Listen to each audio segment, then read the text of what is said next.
నేస్తాలు అందరికీ శుభ సాయంత్రం. మనం ఎవరినైనా మోసం చేయాలని చూస్తే తిరిగి మనమే మోసపోతాం. అలాంటి ఒక చక్కని కథను ఈరోజు వినేద్దామా? కథను చివరి వరకు వినండి. కథ నచ్చితే లైక్ చేయండి, షేర్ చేయండి, సబ్స్క్రైబ్ చేసుకోండి. అనగనగా హిమాలయ పర్వతాల చివరిలో ఒక పెద్ద అడవి ఉండేది. ఆ అడవిలో ఎన్నో రకాల పక్షులు నివసించేవి. ఆ పక్షులన్నిటికీ ఒక రాజు ఉండేవాడు.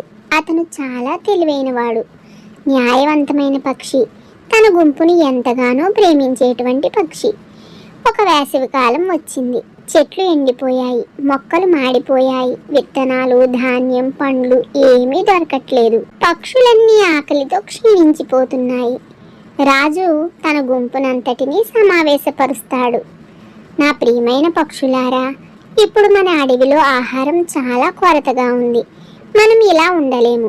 మీరందరూ 4 దిశల్లోకి ఎగిరి ఎక్కడైనా ధాన్యము, విత్తనాలు కనపడితే నాకు చెప్పండి, మనందరం కలిసి పంచుకుందాం అంటాడు. పక్షులన్నీ తల ఊపి అవును మహారాజా అని అంటాయి. అంతే, కొందరు ఉత్తర దిశగా, మరికొన్ని పక్షులు దక్షిణ దిశగా, మరికొన్ని తూర్పు పడమర దిశగా ఎగురుతాయి. అందులో ఒక మోసపూరితమైన పక్షి ఉంటుంది. ఆ పక్షి చిన్న పక్షి, చాలా తెలివైంది, కానీ దానికి చాలా స్వార్థం ఎక్కువ. అది చాలా దూరం ఎగురుతుంది. ఎగిరి ఎగిరి ఒక పెద్ద రహదారిని చేరుకుంటుంది. ఆ రహదారి మీద పెద్ద పెద్ద బండ్లు వరుసగా వెళ్తూ ఉంటాయి. బండ్ల మీద ధాన్యపు సంచులు ఉంటాయి. బండ్లు కదులుతూ ఉండగా కొంత ధాన్యం నేలపై జారి పడుతూ ఉంది. అది చూసిన పక్షి ఆనందంతో కేక వేస్తుంది. ఆహా, ఇక్కడ ఎంత ధాన్యం! నా పొట్ట నిండిపోయేంత ఆహారం ఇక్కడే ఉంది అని అనుకుంటుంది. కానీ వెంటనే దాని మనసులో మరొక ఆలోచన వస్తుంది. నేను కనుక ఈ విషయం నా మిత్రులకు చెబితే అవి కూడా ఇక్కడకు వచ్చేస్తాయి. అప్పుడు నాకేం దొరుకుతుంది? ఆహా, అలా చెబితే ఏమీ బాగుండదు. ఈ రహస్యం నేనే దాచుకుంటాను అనుకుని ఒక్క ధాన్యం కూడా తినకుండా తిరిగి తన గుంపు దగ్గరకు వెళ్తుంది. రాజు పక్షులన్నిటినీ తిరిగి అడుగుతాడు, నా పక్షులారా, ఎవరికైనా ఆహారం కనపడిందా అని. అప్పుడు ఆ పక్షి అబద్ధం చెబుతుంది.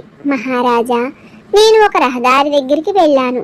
అక్కడ పెద్ద పెద్ద బండ్లు ధాన్యంతో వెళ్తున్నాయి, కానీ అవి చాలా వేగంగా వెళ్తున్నాయి. మనం అక్కడికి వెళ్తే మన ప్రాణాలకే ప్రమాదం ఉంటుంది అని చెప్పగానే మిగతా పక్షులు విని చాలా భయపడతాయి. అమ్మో, అక్కర్లేదు, మనం అక్కడికి వెళ్ళక్కర్లేదు. ఆకలిగా ఉన్నా మన ప్రాణం మనకు చాలా ముఖ్యం అంటాయి. రాజు కూడా దానికే తల ఊపుతాడు. ఆ మోసపూరిత పక్షి మాత్రం లోపల నవ్వుకుంటూ అమ్మయ్య, చాలా బాగుంది, ఇప్పుడు నాకు ఎవ్వరూ అడ్డురారు అని అనుకుంటుంది. ఆ రోజు నుంచి ప్రతిరోజు తెల్లవారగానే ఆ పక్షి రహస్యంగా రహదారి దగ్గరకు వెళ్ళి పొట్ట నిండా ఆహారం తిని తెల్లవారాక తిరిగి వచ్చేది. అలా కొన్ని రోజులు గడిచాక అది బొద్దుగా తయారవుతుంది. మిగిలిన పక్షులు దీనిని గమనిస్తాయి. ఏమిటి, మనమంతా ఆకలితో ఉన్నాం కదా, కానీ ఈ పక్షి మాత్రం చాలా బొద్దుగా తయారైంది.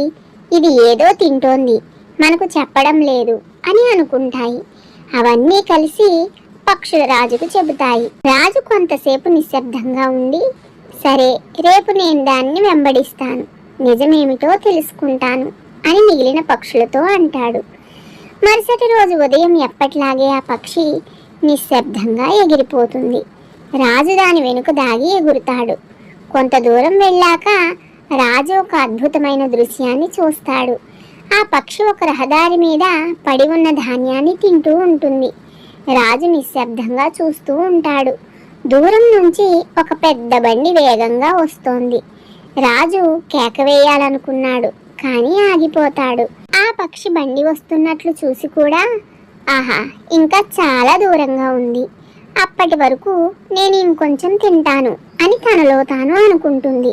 అంతలోనే బండి చాలా వేగంగా వచ్చి డర్రమంటూ పక్షి మీద నుంచి దూసుకుని వెళ్ళిపోతుంది. ఆ పక్షి తీవ్రంగా గాయపడుతుంది. ఇంతలో ఆ పక్కనే ఉన్న ఒక పాత చెట్టు కొమ్మ విరిగి పక్షి మీద పడుతుంది. పక్షుల రాజు మోసపూరిత పక్షి దగ్గరకు వెళ్ళగా అది మెల్లగా కళ్ళు తెరిచి ఇలా అంటుంది, మహారాజా, నన్ను క్షమించండి, నా లోభం వల్లనే నా అంతం జరిగింది అని చెప్పి ఆ పక్షి చివరి శ్వాస విడుస్తుంది. రాజు బాధతో తన గుంపు దగ్గరకు తిరిగి వచ్చి ఇలా అంటాడు, పక్షులారా, ఈ రోజు మనకు ఒక గొప్ప గుణపాఠం తెలిసింది. లోభం మన నాశనానికి దారి తీస్తుంది. పంచుకోవడం, నిజాయితీగా ఉండడం మాత్రమే మనకు మేలు చేస్తాయి. ఈ విషయం మన మోసపూరిత పక్షి వలన మనకు బాగా తెలిసింది. అందుకే ఈ రోజు నుంచి ఎవ్వరూ ఇతరులను మోసం చేయాలని కానీ బాధ పెట్టాలని కానీ ప్రయత్నించకండి. మీకున్న దాంట్లో ఇతరులకు పంచడానికి, వారి సహాయం చేయడానికి ఆలోచించండి అని పక్షులన్నిటికీ మంచి విషయాలను చెప్తాడు. పక్షులన్నీ ఆ రాజు మాటలు విని తల వంచి ఇక ముందు ఎప్పుడూ అబద్ధం చెప్పమని, పంచుకుంటామని మాట ఇస్తాయి. లోభం మన నాశనానికి దారి తీస్తుంది. పంచుకోవడం ప్రేమను పెంచుతుంది. స్వార్థం మనల్ని నాశనం చేస్తుంది అనే విషయం ఈ కథ ద్వారా మనకు తెలుస్తోంది. అందుకే మన పెద్దలు అబద్ధం చెప్పకూడదని, ఇతరులను మోసం చేయకూడదని చెబుతూ ఉంటారు. మనకున్న దాంట్లోనే ఇతరులకు సహాయం చేయాలి. అంతేకాదు, మన ప్రాణావసరానికి తప్ప అబద్ధం చెప్పకూడదు.